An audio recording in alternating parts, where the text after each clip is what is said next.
Sabrina 70s comic, issue 71. The story starts out with Ambrose driving Sabrina and Hilda in a van to a vacation site that has misty swamps and graveyards.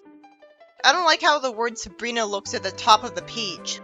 It's trying to be scary, and the series has no business doing that. Ambrose gets lost and decides to stop at an old house and ask for directions. Sabrina says that only kindred spirits would live in such a place. Cliché alert. Predictably, those people are evil and just want to scare them because they're bored. At least it's explained that they were bored. I already kinda saw a story like this at the start of issue 3. At least here Sabrina's with her family. The old woman tells Ambrose that they'll never find Swampland Terrace in this fog. And the old man asks them to spend the night with them. And the old woman says they'll have no trouble getting their bearings in the morning. I hope these two will get thoroughly embarrassed by these witches as a punishment for being a cliché. I've already seen the basic concept in Danny Phantom, where, he let the characters into his house when they're lost, but he's actually evil. I'm pretty sure I saw it in Being Ian too. Ambrose finds the appearance of this place charming, and Hilda says it reminds her of her cousin Abigail's haunted house in Salem. So was Abigail the one working for Della? Is that the same Abigail? And I guess we're supposed to believe she's whispering just because she has her hand in front of her mouth, even though her text bubble isn't dotted. Sabrina loves the cobwebs. I thought she just wanted to be a normal teenage girl and didn't approve of stereotypical witch things. At least it's nice to see her bonding with her aunt. Hilda likes the bats flying about.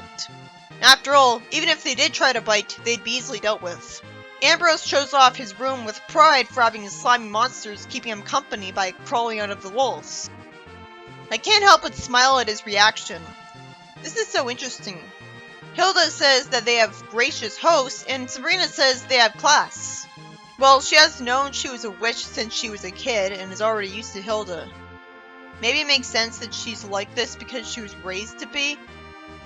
So the old witches, I assume they are anyways, sent some monsters to their guests. You'd think these witches would like Hilda because she's obviously a witch like them. And so they'd get the hint that a bunch of witches like Hilda are not going to be scared by monsters. Idiots! Even if they're a different type of magical race, like leprechaun or gremlins or vampires that don't look like vampires, they should still know that Hilda's a witch. These people are stupid. The monster is somehow confused that a witch isn't afraid of him. She asks them politely to join them for cobra tea and toad cakes. I never questioned the witch's eating habits because there's plenty of different types of cuisines around the world, and it might taste really good, but some people might think they were gross just from hearing about it. But still, how was Sabrina talked into eating it? I guess she was tricked into eating witch food at some point and realized it was actually good. The old couple is confused that Hilda's having a great time, chatting about their mutual interests. Ambrose says that Mr. Grizzly is a distant relative of his great-uncle Cringe, whose parents hated him. I wish I knew which type of relative he was. The old couple sobs because they didn't scare them, and somehow the old man thinks they're losing their touch, when it should be obvious why they didn't scare a witch. Do they just hate mortals? That has to be why they want to scare them so badly.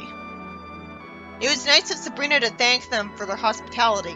And the story ends with Sabrina's family confused that their hosts are crying, and none of them conclude that they're simply sad to see their company go. I'd expect the couple to be irritated, not sad. In the next story, we see Harvey comforting a kid who's crying, asking what the big deal is about being a yo-yo expert. It's nice of him to do this, but it'd make more of an impact if it wasn't in front of Sabrina. What if he's just trying to look good in front of her? Oh, that explains it. The kid is his cousin. She's lousy at the yo-yo. Realistically, Harvey already tried to teach her to do it, and she's hopeless. And she just has to be a girl. Sabrina offers to take a crack at it, and Harvey relatably leaves because it'd be too painful to watch. She sucks at it, and some boys ask jokingly if she's gonna enter the contest where the first prize is a solid gold yo-yo. Once she hears Sabrina cast a spell on her, it was so predictable that she'd make Wendy good at the yo-yo. It should have happened a lot earlier. Wendy wonders where she got all those yo-yos from. and Sabrina says that she got them for her and she's gonna enter the contest. She tells the contest coach that she'll do all at once. Then she casts a spell saying that when Wendy performs, the others will quit. I'm not sure she needed to do that spell, but it's smart of her to do it just in case. How did no one hear her spell? It turns out a cameraman recorded Wendy's act, and he's gonna use it for their TV ads. Great, so she'll get an accomplishment to her name that she did nothing to earn. She'll also make a fortune off it. I hope she donates some of it at least, or it goes into her college fund. The story ends with Sabrina at least trying to undo things because she taught her to quit. She's retired from it. And the story ends with her hitting herself in the head with a yo-yo. It's suspicious that she became bad at it when she was great at it earlier. In the next story, Sabrina's told why she never met Hilda's cousin Hagatha before. And it's because she keeps to herself in the remote woods, in a gingerbread house that you'd think some mortal would stumble into. I guess his memory is erased afterwards. Sabrina's told that while the house looks yummy, Hagatha's cast a spell on anyone who bites it. She's crying because the times are changing and witchcraft isn't what it once was. Hilda says that the brew is the most powerful one she's ever smelled, but that's her stew, not her brew. The powerful stench she's smelling is coming from that new factory. I wish it was explained that Hagatha tried to shut it down with magic, but they kept rebuilding it in the same place. She's sad that no one's nibbled on her house in 7 years. I guess because she's spiteful enough that she really likes when innocent people get cursed. I thought she wanted people to be kept out of her forest. Some mortals do stumble into her house, but because of the factory smell, they assume that the goodies are full of harmful chemicals and additives. As I wonder why this powerful witch doesn't move somewhere else, she says that 5 years ago they built a loud airport nearby. I wish it was explained that she tried to get rid of it, but it just kept being rebuilt. The natural result of how magical events always get erased from memory. No one learns their lesson. A spy witch would just zap up a new airport if she got rid of it, because you couldn't cover that up. Then someone knocks on her door and says she's got 10 minutes to clear out of her own house because they're bulldozing a freeway through her property. That sounds illegal. Maybe she brainwashed to get people to agree to letting her live in a gingerbread house in the woods that she made herself. I wish it was explained that she can't brainwash these people into leaving, because their boss will tell them to come back anyways. She tries to zap them, but the jet's sonic boom threw her off balance before she could get off her zap, and her gingerbread house gets destroyed. She decides to stay at Hilda's place until she could build another house. Sabrina points out that bald eagles could become extinct, and Hagatha thinks witches are in just as much danger, even though they'd obviously have a whole planet to themselves. I guess her point is that witches are endangered on Earth. Predictably, the story ends without me getting to see or live with Sabrina, so I don't get to know this character better like I wanted to. But she seems completely stereotypical and therefore unlikable anyways. In the next story, Ambrose and Sabrina are wearing Western clothes for fun. Sabrina wishes they could relive the golden days of the Old West. Golden days? Is she gonna be proven wrong? How does Ambrose have any nostalgia for those days? Wouldn't he know better? He says he has a spell to travel through time. But because bullshit, normally when they travel through time, their magic doesn't work. Bullshit. Nothing could make me respect that. And if they can just bring along a horseshoe that gives them magical powers, then why can't they bring along their own magic too? Predictably, some criminals decide to have fun with Ambrose. He thinks he's a city critter with fancy duds and asks to see him dance, so he shoots near him. And Sabrina hands him the horseshoe, so his guns get turned into snakes and he runs away. I wonder if they'll lose the horseshoe at some point. Why couldn't Sabrina have cast that spell? That'd be faster. Ambrose could have been shot in all the time he was talking to her.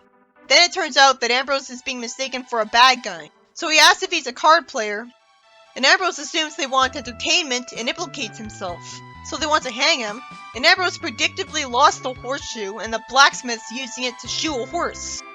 That seems too easy. How did that happen? Maybe Sabrina should have kept it. It's amusing how puzzled the guy is when Ambrose holds the horseshoe and says, "Quick, enchanted horseshoe! Take us forward in time to where we belong." So they warp home, and logically the horse is brought with them since it was being held onto by Ambrose. Well, that was pointless. It was just Wild West cliches. The first story started out with Sabrina's family going to a swamp for vacation, and getting lost and asking people for directions at their house. And we have the cliche plot point that these people are evil and just want to scare them. It was satisfying to see that Hilda and her family weren't scared at all because they're witches and feel right at home. But if these old people can summon monsters, you'd think they were witches too. Or at least a magical race that would immediately recognize that Hilda's a witch on sight and not even bother trying to scare them. And why did they cry when they failed? Are they that insecure that they think their entire worth is based on that? The second story is a predictable one where a kid's being made fun of for being bad at yo-yo, so Sabrina makes her great at it. It should have been much faster paced since the whole plot was predictable. We didn't need to see Harvey trying to comfort her on it if we were going to see the boys make fun of her anyways. Wendy ends up making a fortune off the trick that Sabrina made her do, and I wish I knew if it was spent on anything good, instead just wasted. The third story introduces Hilda's cousin Hagatha, a recluse who lives in the woods in a gingerbread house. Thankfully, instead of wanting to cook Sabrina and Hilda in an oven, there's good writing, and she's in despair that airplane noise and construction workers and factory pollution are bothering her. She could have easily moved the gingerbread house somewhere more remote, with her magic. She could have kept scouring across the earth until she'd find a place that was remote enough. She could have had at least one sentence explaining why she's a recluse, saying that there's too many bad people in the world. It just felt like a story that was just an excuse for the writer to rant about industrialism. The final story is a predictable one where Ambrose time travels to the Wild West. And go figure, he gets threatened by gunmen immediately. What did he think would happen? Well, in the real Wild West, it wasn't nearly as crime-riddled as is portrayed. But crime still happened, so I can't accept this.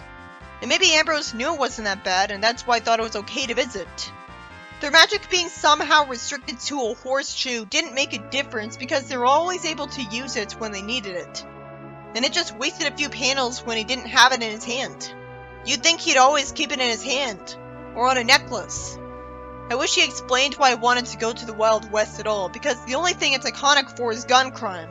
And if he wanted to be around people wearing those outfits, he could have used magic to make them wear those outfits and like it. The outfits could be just like his and Sabrina's, but with different colors. That story was pointless. It was just the Wild West, and it's exactly as you'd expect.